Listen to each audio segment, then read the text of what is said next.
সূরা আল ওয়াকিয়া। এই ওয়াকিয়ার অসংখ্য গণিত ফজিলত রয়েছে। বিশ্বনবী মুহাম্মদুর রাসূলুল্লাহ সাল্লাল্লাহু আলাইহি ওয়াসাল্লাম এই সূরার আমল করতেন। এই সূরার ইবরত, এই সূরার ফজিলত নিজের মধ্যে ধারণ করতেন, লালন করতেন। সাথে সাথে আমাদের সালাফরা, বিশ্বনবী মুহাম্মদ সাল্লাল্লাহু আলাইহি ওয়াসাল্লামের সাহাবীরা, তিনারাও এই সূরা ওয়াকিয়ার যে ফজিলত রয়েছে সেই ফজিলত নিজেদের মধ্যে ধারণ এবং লালন করতেন।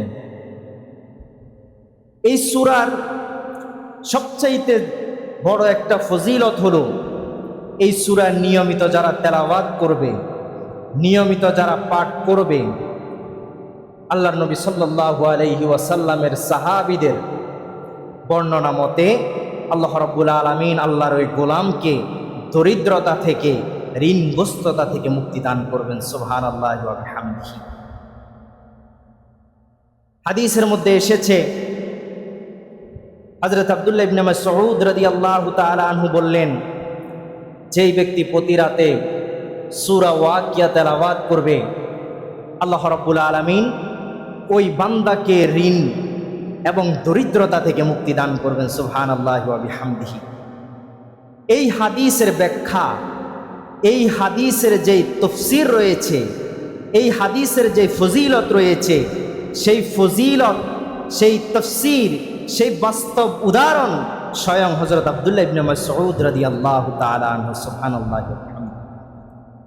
আল্লাহর নবী মুহাম্মদ সাল্লাল্লাহু আলাইহি ওয়াসাল্লামের সাহাবী হযরত আব্দুল্লাহ ইবনে মাসউদ রাদিয়াল্লাহু তাআলা আনহু যখন জীবনের শেষ মুহূর্তে মৃত্যু শয্যায় বিছানার মধ্যে শায়িত রয়েছেন, বিছানার মধ্যে রয়েছেন, তিনার কন্যা সন্তানদের ব্যাপারে আল্লাহর নবী সাল্লাল্লাহু আলাইহি ওয়াসাল্লামের সাহাবী হযরত ওসমান রাদিয়াল্লাহু তাআলা আনহু, যিনি তৃতীয়তম খলিফা, সেই খলিফা বললেন, ও আমার ভাই আব্দুল্লাহ ইবনে মাসউদ, তুমি যদি আমাকে অনুমতি দাও, তুমি যদি আমাকে সুযোগ করে দাও, যেহেতু তোমার কন্যা সন্তান, তোমার পুত্র সন্তান নাই, আমি তাহলে তোমার কন্যা সন্তানদের জন্য রাষ্ট্র থেকে কিছু রেশমের ব্যবস্থা করে দিতে পারি। হযরত আব্দুল্লাহ ইবনে মাসউদ রাদিয়াল্লাহু তাআলা আনহু বললেন, ও আমার ভাই আব্দুল্লাহ ইবনে ওসমান রাদিয়াল্লাহু তাআলা আনহু, হযরত ওসমান রাদিয়াল্লাহু তাআলা আনহু, ও খলিফা, ও আমিরুল মুমিনিন, আপনি আমার কন্যা সন্তানদের জন্য কি ব্যবস্থা করবেন? আমি নবী করিম সাল্লাল্লাহু আলাইহি সাল্লামকে বলতে শুনেছি যে সূরা ওয়াকিয়া রাত্রেবেলা পাঠ করে ঘুমাবে, আল্লাহ রাব্বুল আলামিন আল্লাহর ওই বান্দাকে, আল্লাহর ওই বান্দিকে দরিদ্রতা থেকে, ঋণগ্রস্ততা থেকে মুক্তি দান করবে।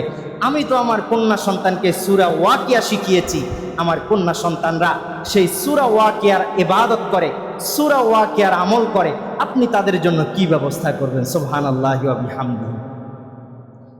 এই সূরা ওয়াকিয়া যারা পাঠ করবে, দরিদ্র এবং ঋণগ্রস্ততা থেকে তো আল্লাহ রাব্বুল আলামিন মুক্তি দান করবেই, সাথে সাথে রিজিকের মধ্যেও বরকত দান করবে। সুবহানাল্লাহি ওয়া বিহামদিহি। আখিরাতের কথা যারা সূরা ওয়াকিয়ার ইবারত বুঝে, অনুবাদ বুঝে, তারা যখন এই সূরা ওয়াকিয়া তেলাওয়াত করবে, তাদের অন্তরের মধ্যে আখিরাতের যে ভয় রয়েছে, আখিরাতের যে চিন্তা রয়েছে, ফিকির রয়েছে, সেই চিন্তা ফিকির তার অন্তরের মধ্যে তাকে আঘাত করতে শুরু করবে। দুনিয়াটা ঘুমানোর জায়গা নয়, এটা হচ্ছে ইবাদতের জায়গা। এখানে যত বেশি ইবাদত করতে পারবো, এখানে যত বেশি ইবাদত হবে, পরকালে আল্লাহ রাব্বুল আলামিন সুখ এবং শান্তি দান করবে। সুবহানাল্লাহি ওয়া বিহামদিহি। সূরা ওয়াকিয়া যখন পাঠ করব, তখন আল্লাহ রাব্বুল আলামিন আমাদেরকে এই পরকালের কথাটা স্মরণ করিয়ে দেবে। এরপরে চতুর্থ নাম্বার ফজিলত হলো, যারা সূরা ওয়াকিয়া তেলাওয়াত করবে, সূরা ওয়াকিয়া পাঠ করবে, মৃত্যুর সময় যখন তাদের কাছে চলে আসবে, আল্লাহ রাব্বুল আলামিন তাদের জন্য মৃত্যুর যে কষ্ট রয়েছে, মৃত্যুর যে আযাব রয়েছে, সে আযাবটাকে তাদের জন্য লাঘব করে দেবে। সুবহানাল্লাহি ওয়া বিহামদিহি। সর্ব বিষয়কে দাঁড় করালে একটা কথাই প্রমাণিত হয়ে যাচ্ছে, এই সূরা ওয়াকিয়া সাধারণ কোনো সূরা নয়। এখানে আল্লাহ রাব্বুল আলামিন মুমিনদের জন্য নির্যাস লিখে দিয়েছেন। সুবহানাল্লাহি ওয়া বিহামদিহি।